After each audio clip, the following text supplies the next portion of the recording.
Bismillahirrahmanirrahim. Assalamualaikum warahmatullahi wabarakatuh.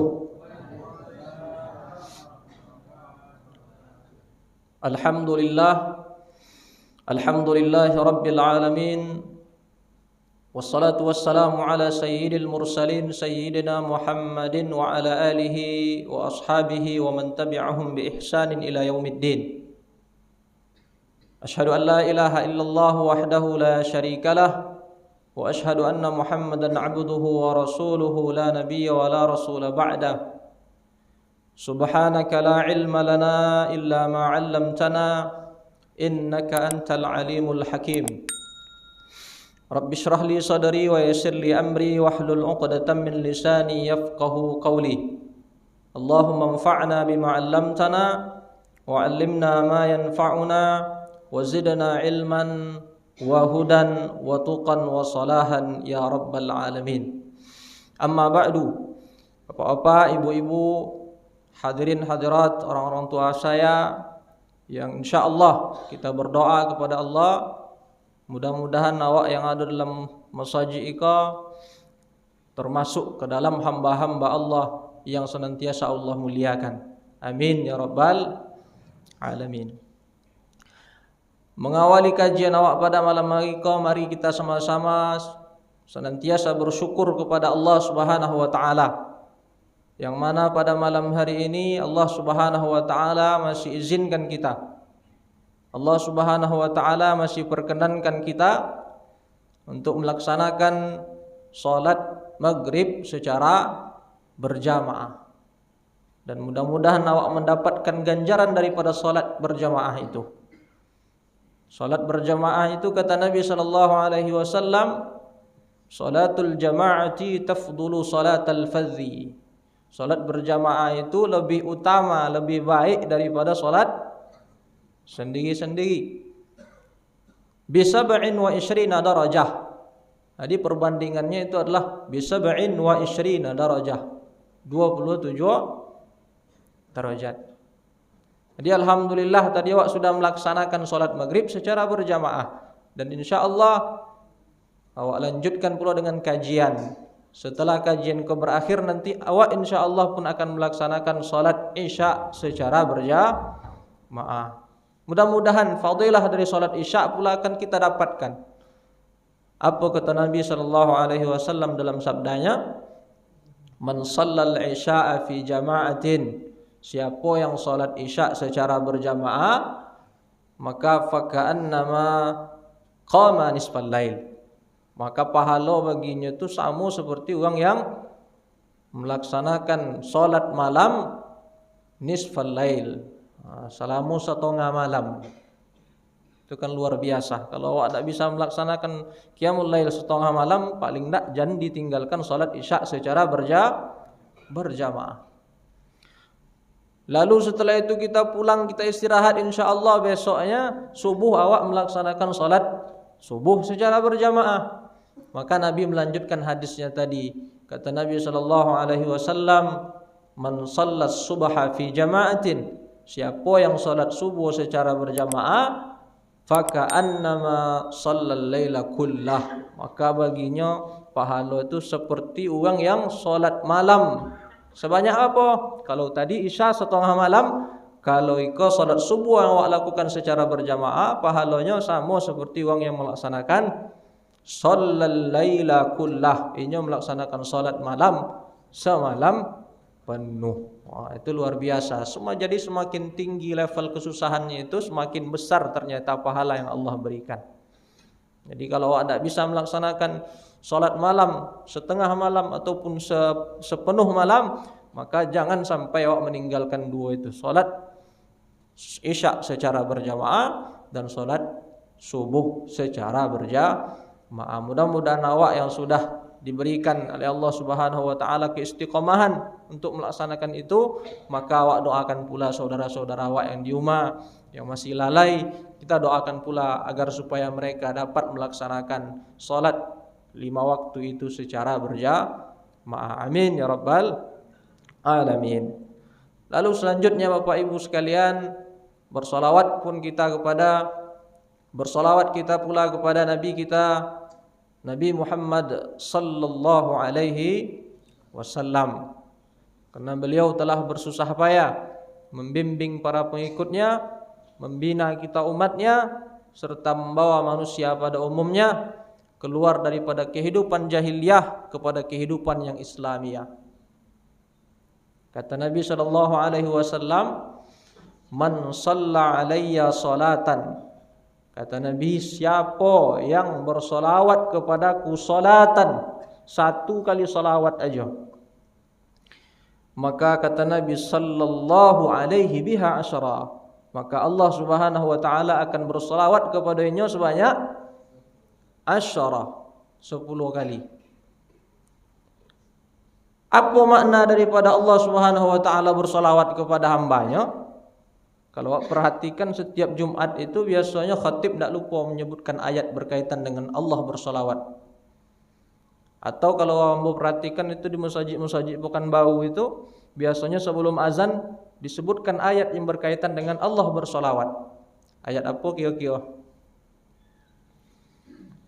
Innallaha wa malaikatahu yusalluna 'alan nabi ya ayyuhalladzina amanu sallu alaihi wa sallimu taslima.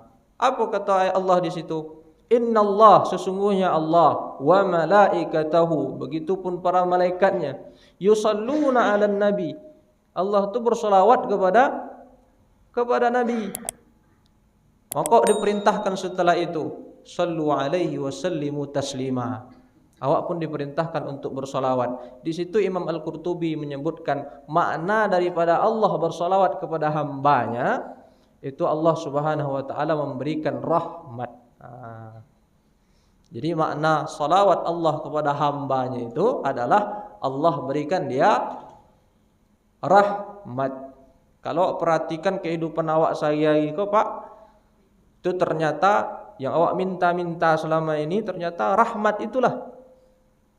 Ketika awak basuh dengan saudara awak ucapkan setelah awak mintakan kepada Allah setelah keselamatan itu adalah rahmat. Maka awak dianjurkan ketika basuh dengan saudara awak mengucapkan salam. Dan salam itu adalah ungkapan atau doa yang awak mintakan kepada Allah untuk saudara awak. Apa awak sebutkan? Assalamualaikum warahmatullah. Awak mintakan rahmat setelah keselamatan. Begitu juga ketika awak salat, awak sebutkan dalam salat awak, setelah awak mintakan ampunan kepada Allah Ta'ala, awak mintakan setelah itu adalah rahmat. Apa kata awak? Rabbiyaghfirli warhamni. Di situ awak minta, ya Allah ampuni saya dan beri aku rahmatmu ya Allah. Bahkan sampai orang yang sudah meninggal pun, saudara awak meninggal, lalu kemudian awak mohonkan kepada Allah, itu juga rahmat. Maka ketika awak menyolatkan jenazah itu apa kata awak dalam takbir? Allahumma ghfir lahu warhamhu. Jadi ternyata kalau hitung-hitung yang awak minta itu banyak, memang awak minta kepada Allah itu adalah rahmatnya. Tapi ada jalan yang sangat mudah untuk mendapatkan rahmat Allah melalui hadis Nabi tadi. Man shalla alayya salatan, kata Nabi, siapa yang bersalawat kepadaku salatan, satu kali salawat saja, maka setelah itu kata Nabi sallallahu alaihi biha asyara, maka ini akan mendapatkan 10 salawat, 10 rahmat daripada Allah subhanahu wa ta'ala. Itu kalau sekali aja. Tapi kalau banyak awak bersalawat, maka tinggal awak kalikan 10. Itu menunjukkan rahmat Allah itu akan dicurahkan kepada orang yang senantiasa bersolawat. Maka awak di awal kajian pun bersolawat kepada Nabi dengan mengucapkan Allahumma salli ala Muhammad wa ala ali Muhammad. Bapak Ibu yang hadirin hadirat, orang-orang tua saya yang insyaAllah kita dimuliakan oleh Allah subhanahu wa ta'ala. Sebelum awak masuk kajian, ambo ingin memperkenalkan diri dulu. Karena aku hari pertama ambo menyampaikan kajian di masjid itu. Masjid apa nama Pak? Al-Ikhlas. Dulu sekali mengisi khutbah. Setelah itu diminta nomor ambo untuk menyampaikan kajian katanya. Alhamdulillah dapat rezeki iko untuk menyampaikan kajian perdana di Masjid Al-Ikhlas. Jadi ambo ingin memperkenalkan diri ambo dulu. Ambo aslinya orang awaknya Pak, Bu. Asli ambo orang Toluk Sepandan. Jadi tak jauh-jauh, tak orang jauh orang. Tak jauh dah kek musola yang sampingnya ada balai adat Melayu Bawi dan ambo orang Melayu Bawi. Untuk kini tinggal di Koto, Pasar Kuok karena menikah dengan orang Koto. Istri ambo datang, namanya Ulia Sapitri, anak Pak Guru Amal, mungkin ada yang tahu kan. Ambo memang lama di Jawa lah 10 tahun. Tapi kalau riwayat sekolah, ambo masih sekolahnya di Sikoyo. SMP-nya dulu di SMP Muhammadiyah Kuok, lalu kemudian SMA-nya di Man Kuok. Jadi orang awak asli, kan? Nah, itu riwayat singkat ambo. Lalu kemudian aktivitas ambo secara singkat, ambo sampai lagi di Pekanbaru Mengajau, lalu kemudian 3 hari di kampung. Nah, itu menjalankan usaha bekerja sama dengan netek ambo, buka jasa travel umroh yang ada di Pasar Kuok itu, di samping minimarket atau Solayan di Pasar Kuok. Itulah usaha yang ambo jalannya kini. Jadi itulah sekedar ta'aruf dari ambo supaya habis kau tak bertanya-tanya, karena di masjid-masjid lain lupa ambo memperkenalkan diri. Setelah itu banyak orang menyangka ambo orang Bangkinang, ambo orang Yitiri. Kalau kawan ya banyak, karena dulu pas kuliah dulu banyak kawan-kawan ambo, anak-anak Dorun tuh banyak Pak, anak-anak Ansar Sunnah banyak. Karena dulu ambo S1-nya di Setiba Ar-Raya Sukabumi namanya, Sekolah Tinggi Ilmu Bahasa Arab di Sukabumi, dan di situ banyak alumni-alumni pesantren. Kalau dari Manku ambo sendiri di situnya. Alhamdulillah kawan-kawan ambo banyak dari Ansar Sunnah dan Darun Nahdha yang ada di kampung awak. Bapak Ibu hadirin hadirat yang dimuliakan Allah Subhanahu wa taala. Masuk kajian ya Pak ya. Menjelang masuknya waktu Isya pula atau lobio bentuk seketek kan tadi ambo tengok waktu menjelang Isya tadi pas mulai itu 30 menit ya. Tapi kalau bola bios ketek dak bujur kan Pak ya. Dapur. Bismillahirrahmanirrahim. Kajian yang ingin ambo sampaikan pada malam hari ko, ambo ingin menyampaikan nasihat yang pernah disampaikan oleh salah seorang ulama salaf. Nama salah seorang ulama salaf itu adalah Al-Imam Al-Hasan Al-Basri. Ini adalah ulama ahli fikih, ahlul Quran, akan tetapi nya itu dikenal dulu dengan nasihat-nasihatnya yang luar biasa. Sampai-sampai nasihat itu dituliskan oleh salah seorang ulama dalam kitabnya Hilyatul Auliya. Penulisnya adalah Abu Nuaim Al-Asbahani. Apa nasihat daripada Imam Al-Hasan Al-Basri itu? Kata Al-Imam Hasan Al-Basri, tafaqqadul halawata fi thalathati asya'. Kata Imam Hasan Al-Basri, tafaqqadul halawata fi thalathati asya'. Carilah, kata Imam Hasan Al-Basri, raihlah al-halawah. Kalau awak tengok mana al-halawah itu sebenarnya Pak, kini ko orang Arab memakainya halawah itu manisan. Permen tu halawah kata orang tu. Atau mungkin sebagian dialek yang lain disebutkan hilwah hanya. Dan Imam Hasan Al-Basri menyuruh awak, memerintahkan awak, menganjurkan awak tafaqqadul halawata fi thalathati asya'. Railah halawah. Kira-kira situ maknanya apa? Maknanya adalah railah kelezatan, railah kemanisan, railah apa kira-kira lah? Kebahagiaan lah. Fi thalathati asya', pada 3 hal. Fa in wajadtumuha fa abshiru. Kalau seandainya engkau mendapatkan itu, mendapatkan kelezatan, mendapatkan kebahagiaan, maka fa abshiru, berbahagialah, bergembiralah. Fa illam tajiduha, tapi kalau engkau tidak mendapatkannya, kata Imam Hasan Al-Basri, fa'lamu annal baba mughlaq, maka ketahuilah pintu tertutupnya Imam Hasan Al-Basri. Apa maknanya? Maknanya adalah kalau seandainya awak melaksanakan 3 hal itu dengan sebaik-baiknya, maka insya Allah awak akan mendapatkan halawah tadi. Awak akan mendapatkan kelezatan. Tapi tentunya pelaksanaan yang sempurna, pelaksanaan yang penuh dengan perjuangan, yang penuh dengan ijtihad, atau bahasa awak kininya effort katanya. Bukan hanya sekedar melaksanakan dah selesai, dapat awak kelezatan dak, tapi harus diusahakan. Maka di awal itu disebutkan oleh Al-Imam Hasan Al-Basri, tafaqqadu, raihlah, carilah katanya. Jadi tidak semerta-merta langsung dapat, harus diusahakan. Apa 3 hal itu? Ikolah jadi kajian awak. Yang pertama kata Imam Hasan Al-Basri, tafaqqadul halawata fis shalah. Carilah, raihlah kelezatan, kebahagiaan itu fis shalah, di dalam salat yang engkau tunaikan. Salat itu Pak Ibu sekalian adalah merupakan ibadah yang paling mendekatkan awak sebagai hamba kepada Allah Subhanahu wa taala. Mereka ada hadisnya tuh. Jadi jangan awak kemudian mengira sesuai ingin mendekatkan diri dengan Allah, mengira solat nanti di masjid yang lantainya 3.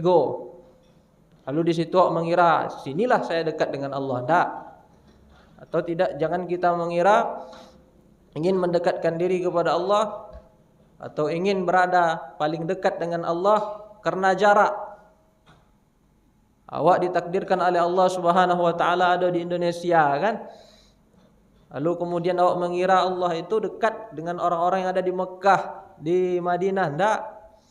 Akan tetapi awak akan senantiasa dekat dengan Allah Subhanahu wa taala adalah dalam melaksanakan ibadah salat. Kata Nabi sallallahu alaihi wasallam, aqrabu ma yakunul 'abdu min rabbih wa huwa sajid. Sedekat-dekatnya seorang hamba dengan Rabbnya adalah wa huwa sajid, ketika ia sedang sujud, ketika ia sedang bermunajat kepada Allah Subhanahu wa taala. Kapan itu waktunya? Waktu salat.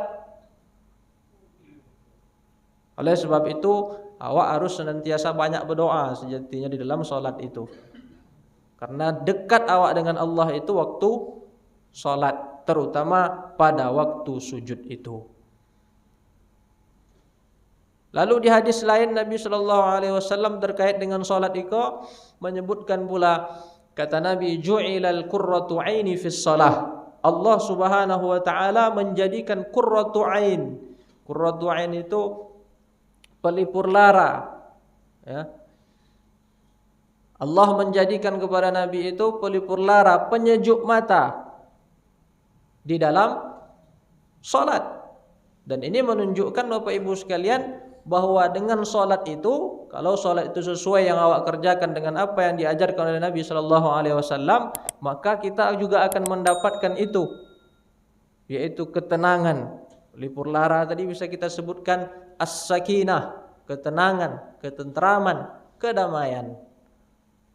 Oleh sebab itu, mau awak berusaha untuk senantiasa mendapatkan ketenangan itu, kenikmatan itu, kelezatan itu di dalam salat yang awak tunaikan. Pertanyaan sederhananya dulu, siapa contohnya orang yang mendapatkan kelezatan, kenikmatan dalam salat itu?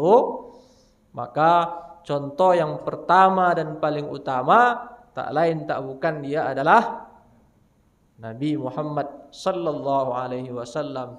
Laqad kana lakum fi Rasulillahi uswatun hasanah. Inilah uswah hasanah awak, contoh tauladan yang baik bagi awak.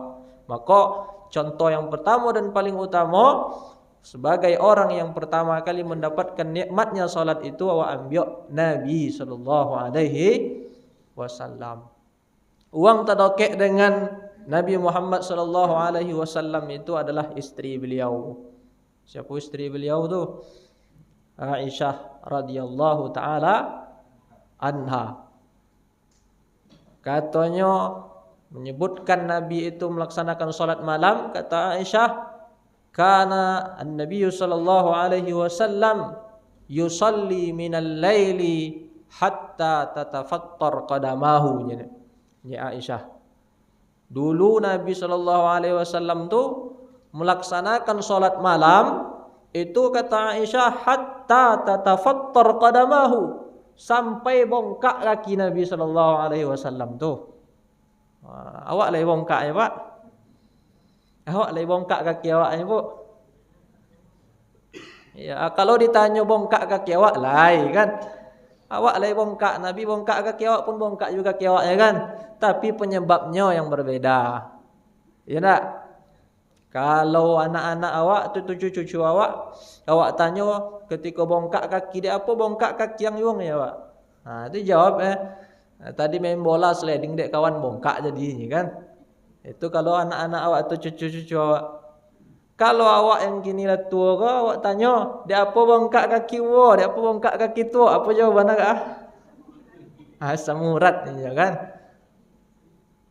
Atau ada juga yang lah tua kau, datuk-datuk ataupun tua kau, semakin tua semakin semangat je bekerja di ladang, atau semakin semangat je bekerja di kebun ni nya. Dari togang dek anaknya, togang dek cucunya, jangan bekerja je le. Tapi kebanyakan nampak je dia awak orang tua-tua kau semakin semangat je bekerja di kebunnya kan.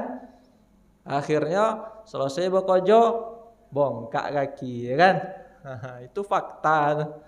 Banyak di antara orang tua-tua tu tetap semangat karena menganggap diri itu masih bagak, masih kuat.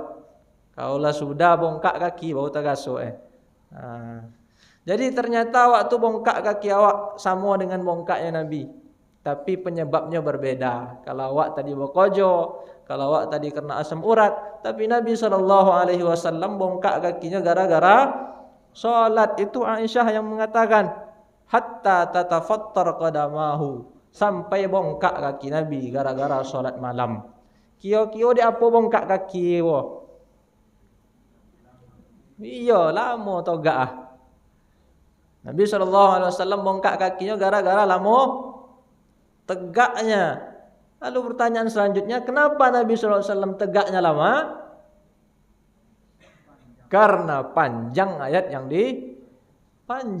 dibaca itu luar biasa. Dan Nabi SAW kalaulah bisa dia melaksanakan seperti itu, panjang ayat yang dibaca, lama tegak beliau, bengkak kaki beliau, itu tak lain tak bukan karena apa? Karena sudah merasakan kenikmatan, kelezatan di dalam salatnya. Mustahil kalau ada orang yang senantiasa bisa togak lama-lama, ini tidak bisa menikmati salat. Ini kan mustahil. Maka daripada itu, Nabi SAW kuat berdiri lama, kuat membaca ayat Al-Quran, karena sudah menikmati salat beliau. Jadi Pak Ibu hadirin hadirat yang dimuliakan Allah Subhanahu Wa Taala, terkadang kalau awak contohkan Nabi, itu biasanya ada juga di antara awak yang berkomentar setelah itu kan. Itu kan Nabi ya kan. Nabi itu luar biasa ya kan. Nabi itu dibantu oleh Allah, Nabi itu dibantu oleh malaikat Jibril ya kan. Mau tengok contoh yang lain lah. Sahabat Nabi namanya Abu Darda. Pun ada orang Abu Darda-nya, Pak? Pun aja, Mak. Abu Darda. Kau tak kenal lah aku jurambo tak juga kenal lah, tapi pun nama dongawnya.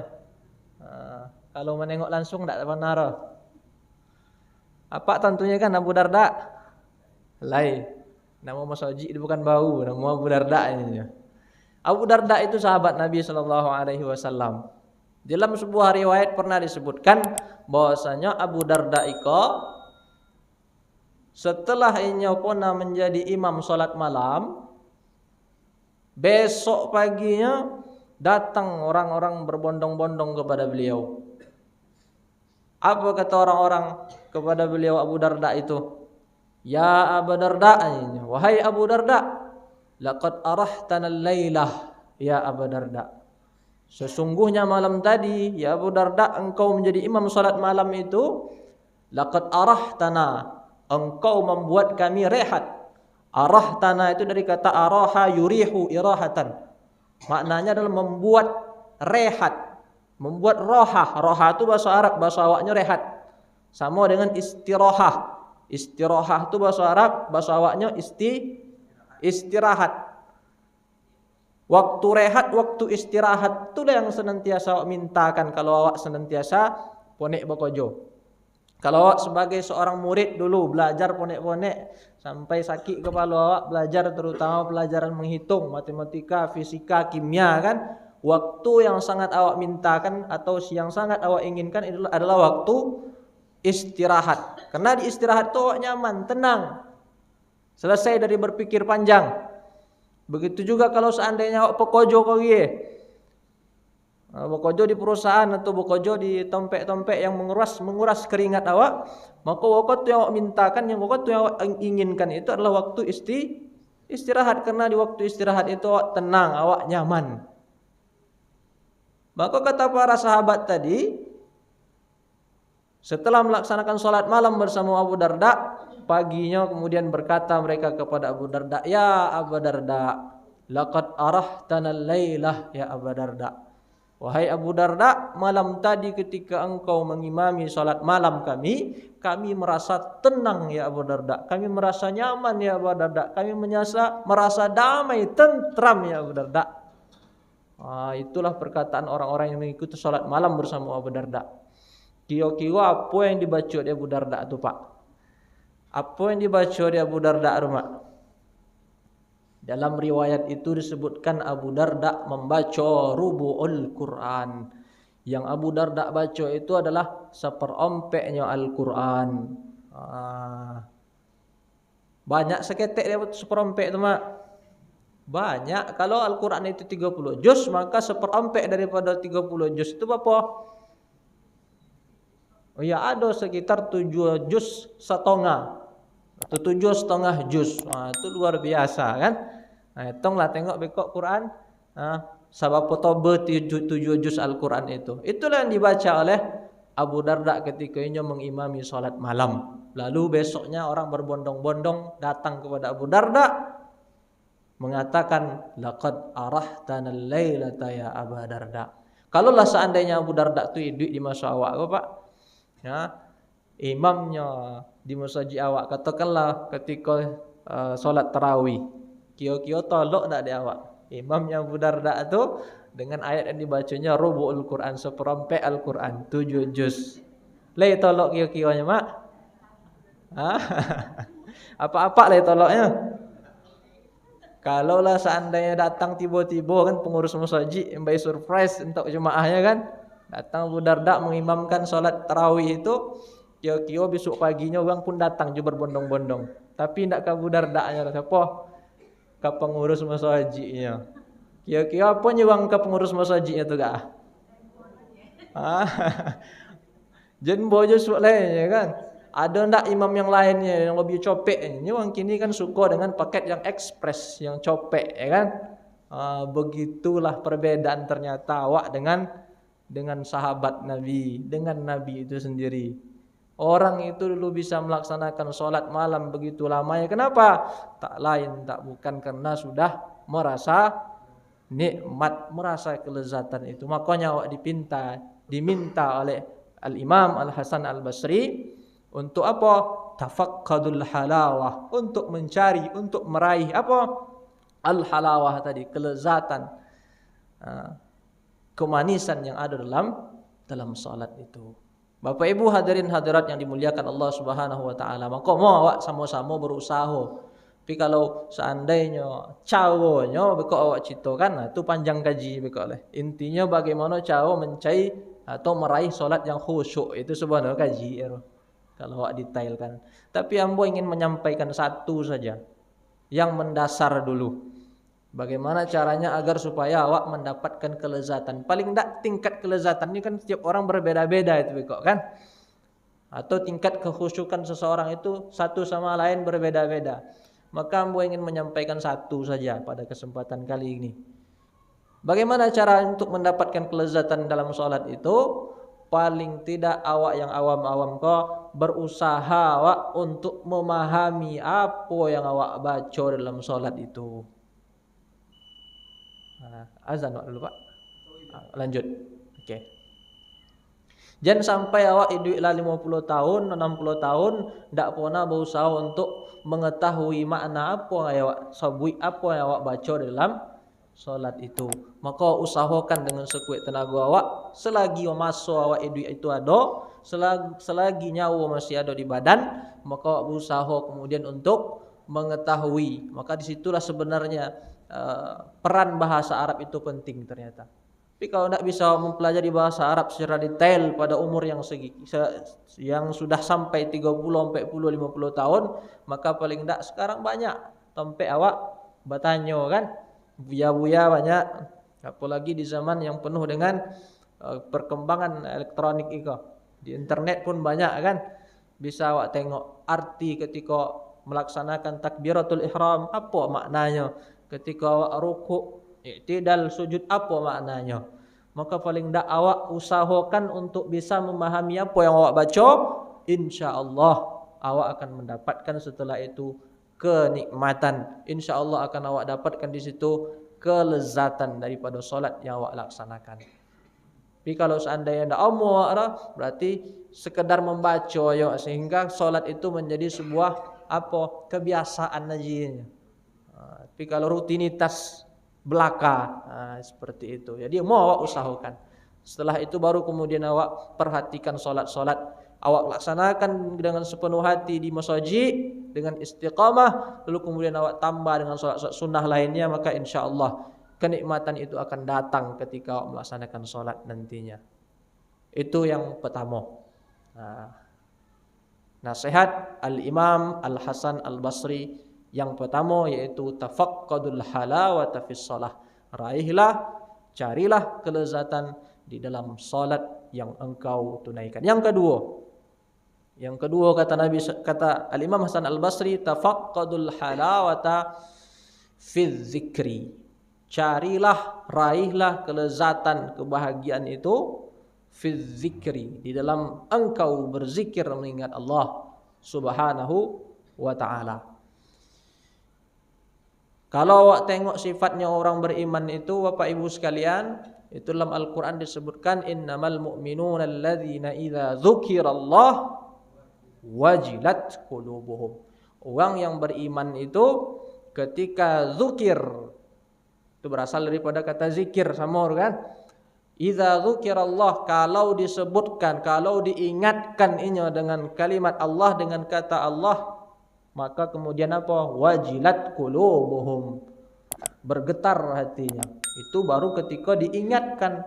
Lalu bagaimana ketika orang beriman itu yang berzikir? Maka kalau orang yang beriman itu langsung dia berzikir, maka dia akan mendapatkan ketentraman, ketenangan. Itu janji daripada Allah. Apa kata Allah? Alladzina amanu wa tatma'innu qulubuhum bi dzikrillah. Orang-orang yang beriman itu maka hati mereka itu itmi'nan, tenang, tentram, nyaman. Dengan apa? Bizikrillah, dengan berzikir mengingat Allah Subhanahu wa taala. Lalu dilanjutkan oleh Allah, ala bizikrillahi tatma'innul qulub. Maka sesungguhnya dengan berzikir mengingat Allah lah hati kau menjadi tenang. Kalau bercerita tentang zikir kau, zikir itu bahasa Arab, berasal dari kata zakara yadhkuru zikran. Kalau sebutkan zikrullah berarti maknanya adalah mengingat Allah Subhanahu wa taala. Dan zikir itu sifatnya umum. Tasbih itu zikir, tahmid itu zikir, tahlil itu zikir, istighfar itu zikir, bahkan sampai majelis ilmu. Kalau sebagian ulama mengatakan adalah majelis zikir. Maka insyaallah kalau awak senantiasa hadir di pengajian-pengajian seperti ini yang juga disebut dengan majelis zikir, maka insyaallah awak akan mendapatkan ketenangan, akan mendapatkan as-sakinah, ketenangan, kenyamanan. Kalau hamba boleh bertanya, kio-kio masuk nyaman tak amak-amak ketika mendengar pengajian? Nyaman kan? Ada yang tak nyaman? Kalau ada yang menyebut tak nyaman itu biasa. Karena sebagian orang mendapatkan kenyamanan, sebagian orang tak mendapatkan kenyamanan. Maka awak disuruh tadi oleh Imam Hasan Al-Basri, tafaqqadu, raihlah, Carilah kelezatan di dalam engkau berzikir mengingat Allah Subhanahu wa taala. Perlu dilatih. Harus perlu latihan terus-menerus. Kalau awak sudah mendapatkan ketenangan, kenyamanan itu, maka awak katakan alhamdulillahi rabbil alamin. Maka itu yang kedua, yaitu fi dzikri, di dalam engkau berzikir mengingat Allah Subhanahu wa taala. Nabi sallallahu alaihi wasallam memberikan perumpamaan. Jadi Nabi itu dalam memberikan pelajaran senantiasa memberikan perumpamaan. Kata Nabi sallallahu alaihi wasallam terkait dengan orang yang berzikir dan tak berzikir itu, kata Nabi, "Matsalul ladzi yadhkuru rabbahu wal ladzi la yadhkuru rabbah kamatsalil hayy wal mayyit." Orang yang senantiasa berzikir dan tidak berzikir itu perumpamaannya seperti orang yang mati dan orang yang hidup. Orang yang hidup itu adalah orang yang senantiasa berzikir, orang yang mati adalah orang yang tidak senantiasa berzikir. Badan awak itu, Pak Ibu sekalian, butuh makanan. Kalau badan awak itu, fisik awak itu tidak diberi makanan, tidak diberikan dia nasi, tidak diberikan dia jagung ataupun gandum, maka dia akan mati. Maka begitu pula hati awak kau. Hati awak kau juga perlu makanan. Kalau inyo tidak diberi makanan, tidak diberikan asupan, maka inyo akan mati juga. Maka Nabi mengatakan tadi, masalul ladzi yadhkuru rabbahu wal ladzi la yadhkuru rabbahu kamatsalil hayy wal mayyit. Maka makanan hati itu tak lain tak bukan adalah zikir. Berzikir mengingat Allah Subhanahu wa ta'ala. Jadi mau awak senantiasa raih kelezatan yang ada pada zikir itu. Kalau awak sudah mendapatkan kelezatan di dalam berzikir itu, makanya awak tak heran kalau kemudian awak melihat ada orang tenang hatinya ketika berzikir berlama-lama, baik secara sendirian maupun secara beramai-ramai. Itu yang kedua awak singkatkan. Yang ketiga terakhir selesai kajian awak Yang ketiga kata Al-Imam Al-Hasan Al-Basri adalah tafaqqadul halawata fis shalah. Raihlah kelezatan dan raihlah kenikmatan fi tilawatil Quran, bukan fi shalah. Fi shalah yang pertama tadi. Fi tilawatil Quran. Di dalam engkau membaca Al-Quran. Al-Quran itu Bapak Ibu sekalian adalah merupakan hudan, petunjuk. Dan bukan untuk membuat awak merasa susah. Maka kata Allah Subhanahu wa taala, "Taha ma anzalna 'alaikal Qur'ana litashqa." Sesungguhnya Allah Subhanahu wa taala itu tidak menurunkan Al-Qur'an kepada nabi, kepada kita untuk membuat awak sulit, enggak. Subhanallah. Lanjutkan seketek. Al-Quran itu diturunkan oleh Allah sebagai huda. Selain daripada hudan petunjuk, dia juga merupakan syifa. Apa itu syifa? Ubek. Baik ubek fisik awak maupun ubek hati awak kau Pak Ibu sekalian. Wa nunazzilu minal Qur'ani ma huwa syifa. Allah Subhanahu wa taala menurunkan Al-Quran itu sebagai obat. Kalau obat untuk hatinya dijelaskan pula oleh Allah Subhanahu wa taala, ya ayyuhan nas qad ja'atkum mau'izatun mir rabbikum wa syifaa'un lima fis sudur. Jadi mau senantiasa awak cari pula kelezatan di dalam awak membaca Al-Qur'an.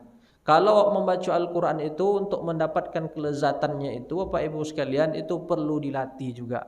Perlu diusahakan juga.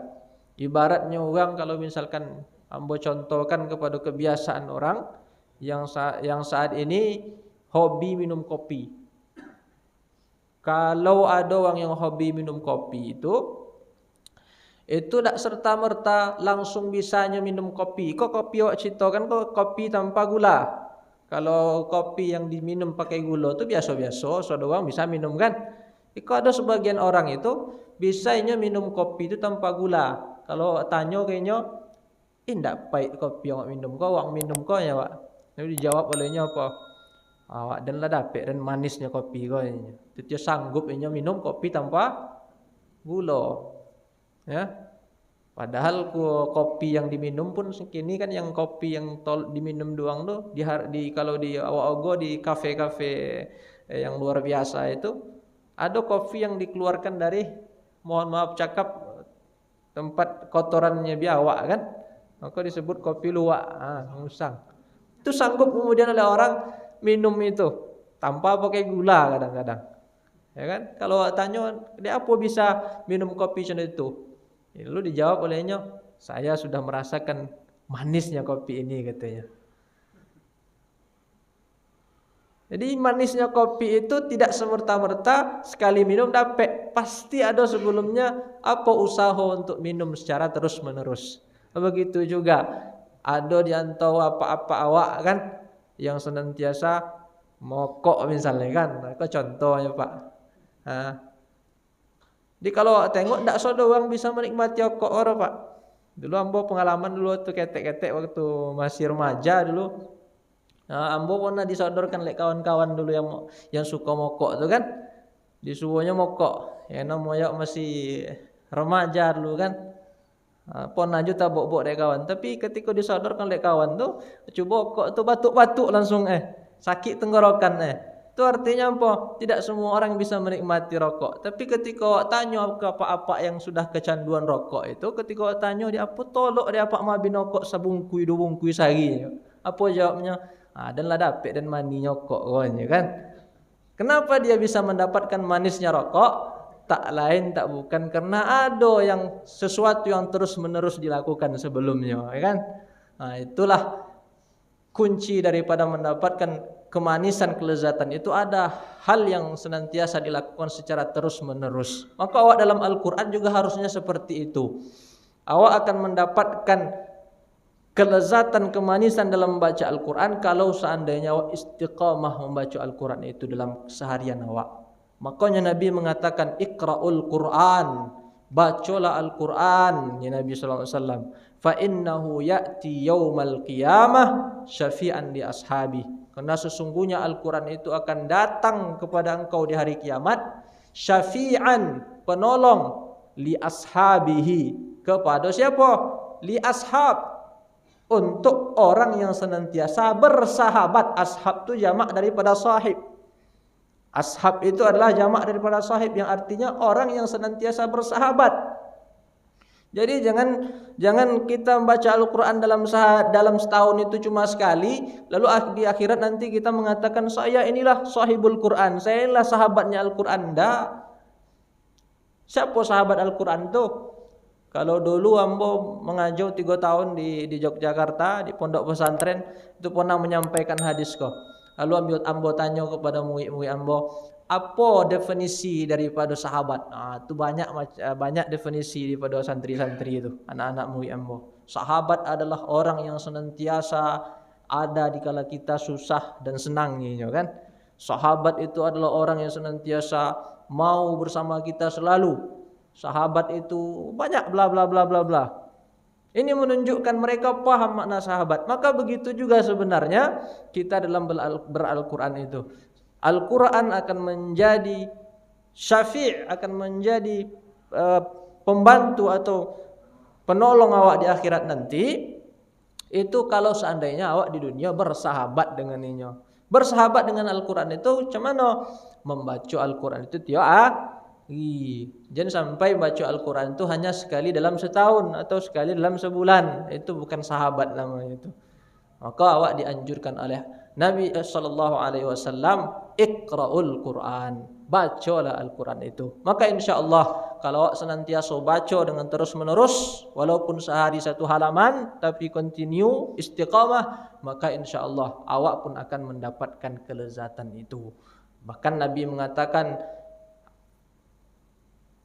amal ibadah yang paling baik, yang paling disukai oleh Allah Subhanahu wa taala itu adalah adwamuha wa in qalla, yaitu sesuatu yang senantiasa terus berlanjut secara kontinu, wa in qalla, walaupun sedikit. Maka usahakan baca Al-Quran itu dalam sehari paling tidak 1 halaman. Itu kan seketek. Setelah itu lanjutkan setiap harinya nanti 2 halaman, 3 halaman, 4 halaman, sampai kalau bisa nanti one day one juz kan.